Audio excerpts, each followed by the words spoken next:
Ukraine waits for Russian ammo convoy to enter, then crushes them. August 12, 2025, a Russian convoy carrying about 50 tons of ammunition moved into a refueling stop. But only minutes later, two first-person view suicide drones surged forward at nearly 120 km/h, like deadly arrows piercing straight toward the trucks. Two strikes in less than 5 minutes, and the entire stockpile erupted. The blast could be seen from more than 12 km away. This was not just a raid. This was the moment the rear lines turned into the front line. At 10 am, August 12, 2025, from a makeshift launch site near Svatov, on the outskirts of Starobilsk in Luhansk, two first-person view suicide drones of Ukraine's 14th Tactical UAV Regiment entered their final checks before a strategic strike.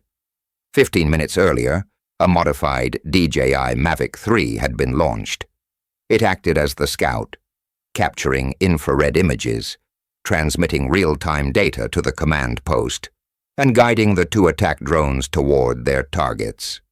The target, 5 Russian Ural trucks loaded with ammunition moving toward the improvised relay hub, Idar-17, on the north bank of the Idar River. Their mission was to deliver over 50 tons of artillery shells and rockets, enough to increase Russian fire density to levels that could threaten Ukraine's supply routes, staging areas, river crossings, and forward medical stations. But Ukraine would not allow that to happen. For days, the 14th Regiment, working with intelligence networks, had tracked the convoy, marking refueling times, crew habits, and combining UAV imagery with electronic reconnaissance to pinpoint the moment the trucks would have to halt for inspection and refueling near Starobilsk. The location lay outside the umbrella of fixed air defenses. No radar, no missiles, no electronic warfare teams. At 102 minutes AM from 9 miles out, the Mavic 3 streamed encrypted real-time video back to the field command post. On screen, the 5 engines glowed as distinct heat signatures. To Ukrainian eyes, it was a perfect cluster target. A single precise strike could set off a chain reaction, wiping out the entire convoy in under a minute. No further confirmation was needed. Signal encrypted, coordinates locked. Immediately, the two FPV drones launched. In the initial phase, they used GPS combined with inertial navigation, flying low at an average 35 to 50 FT to evade ground radar or low-frequency surveillance. Cruise speed was held steady at 80 mph, fast enough to shorten the flight time, yet slow enough for the operator to maintain pinpoint control. At 2 miles out, the drone's optical cameras acquired the target. 5 military trucks parked with 20 to 25-foot spacing, all facing south. Several soldiers walked nearby, but there was no sign of guard posts or improvised defenses. Just as intelligence suggested, this was treated as a short, safe stop. Each drone carried a PG-7VL-shaped charge warhead weighing 5.5 to 6.5 lb, fitted with an 85mm copper liner. Inside was 1.5 Tu-2 lb of OK fall explosive equivalent in power to high-grade TNT. Upon detonation, it produced a focused jet exceeding 32,800 FPV per second, enough to pierce 0.66 in of truck steel plating and ignite the ammunition within. Originally designed to penetrate 20 in of tank armor against lightly armored transports, its effect was overkill, like smashing an eggshell with a sledgehammer, not only piercing but triggering uncontrollable secondary explosions. The aim was not to destroy trucks individually, but to hit the formation's vital points. Truck number 3 at the center to start the chain reaction, and truck number 5 at the rear to lock the convoy in place.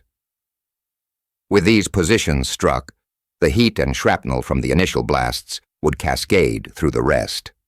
At 10:30 a.m., at only 1,190 FT away, Both drones entered their final approach. Navigation switched fully to optical recognition. Altitude dropping from 33 feet to 16 ft to stabilize the flight path and avoid detection. UAV-1 locked onto truck number 3, the perfect central kill point to ignite a spark explosion and spread heat into adjacent vehicles. The FPV crew commander kept the approach steady for the first 5 seconds, then ramped up to linear acceleration. At just 98 ft out, UAV-1 surged to 87 Mavic, a steel arrow carrying compressed explosive mass, tearing through the air, slamming into the structural weak point, and locking the entire convoy into chain reaction detonation. On impact, the shaped charge ignited. A jet of hyperheated plasma burst through, shredding the truck's steel like foil. The penetrator's force focused on a spot just a few centimeters wide, but the contact temperature instantly spiked to 5,100 to 5,400 degrees. Propellant charges, fuses, and packaging inside the truck ignited almost immediately, generating intense heat through a chain reaction. Within 5 seconds, the entire cargo bay had become a burning time bomb from within. The heat spread directly to the 2 adjacent trucks, vehicle number 2 in front and vehicle number 4 behind, forcing the entire formation into thermal overload. This was the moment the battlefield shifted into full chain detonation mode. The sound of the first blast and a towering column of fire sent the escort troops into panic. Some soldiers fired wildly with AK rifles, aiming at the silhouette of the remaining drone as it flashed past. But at that distance, with the drone's closing speed, small arms fire was meaningless. Others scrambled to maneuver the convoy out of danger, but the spacing was too tight, and the fireball erupting from truck number 3 created a wall of flame that sealed off any escape. In under a minute, the convoy was trapped in place. Almost simultaneously, UAV-2, the second strike drone, executed its programmed flanking run, looping behind to approach from the opposite direction. The target, truck number 5, the rearmost vehicle. This was the critical tactical move. Strike the tail, lock both ends, and trap the entire formation inside a kill zone. The UAV commander adjusted UAV-2's speed to 75 mph, just enough to maintain an optimal angle of attack without overshooting the target while keeping the optical lock steady. It veered diagonally from the rear right, slamming into the cargo bay of truck number 5. The shaped charge punched through the shell, detonating in a second fireball. Flames erupted, merging with the blaze of truck number 3, creating twin pillars of fire, engulfing the formation. At 10:04 a.m., truck number 3 detonated completely, unleashing a shock wave across the entire convoy. The blast ripped apart truck number 2's steel shell, hurling shrapnel into truck number 1 at the front. The chain reaction had begun.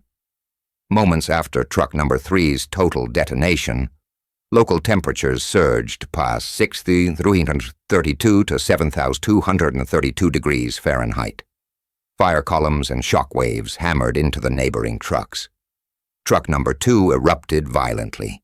Paint, plastics, and external coverings ignited in under 10 seconds.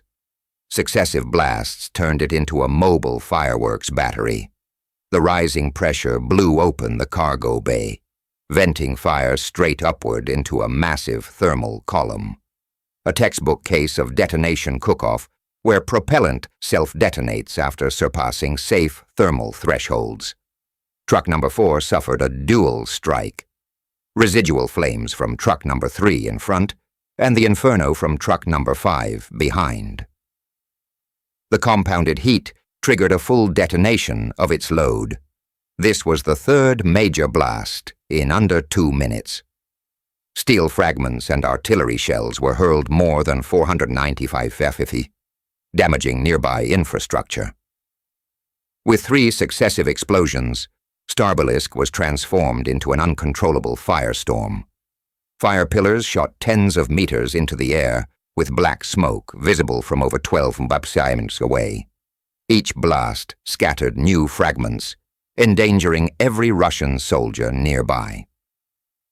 Secondary detonations continued as shells and rockets in the cargo bays ignited at random.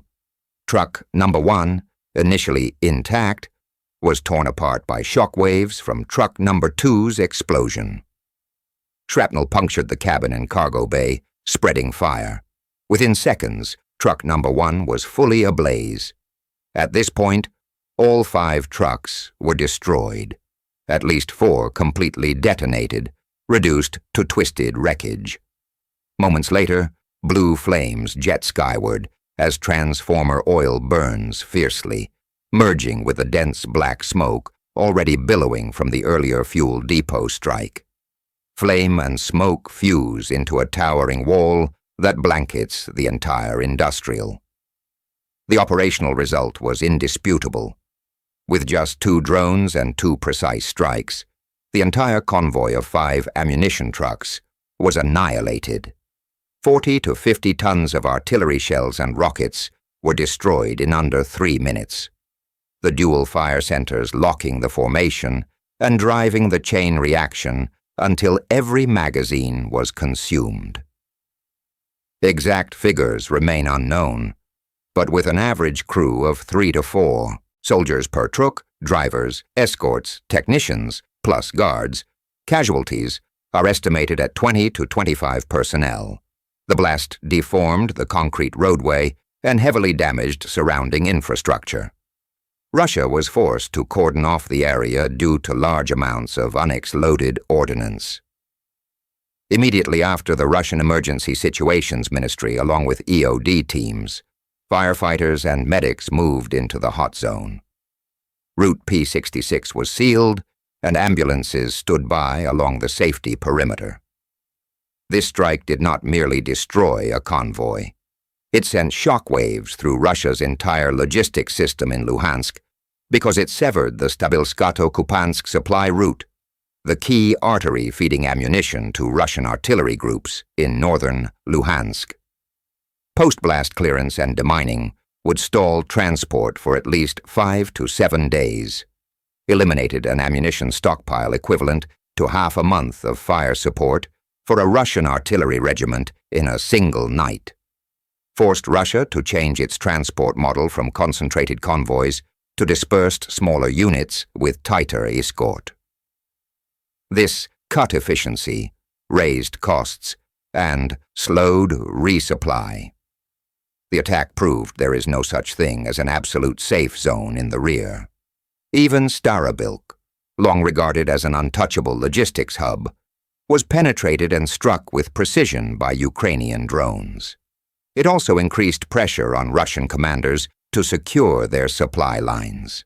They would be forced to deploy more air defenses, jamming units and escorts, resources already stretched thin on the front. Ukraine has repeatedly demonstrated that with low-cost drones, it can strike directly at Russia's logistical arteries, turning mobile depots into priority targets. This aligns with Kiev's strategy of attrition warfare. For 1 to 2 weeks after the attack, Russian artillery capability around the Kharkiv-Svatova axis is likely to diminish. This could open a window for Ukraine to redeploy forces, or at the very least, reduce pressure on defensive lines. It is also a direct warning. Every Russian logistics convoy, anywhere large or small, can be a target. No road is absolutely safe anymore.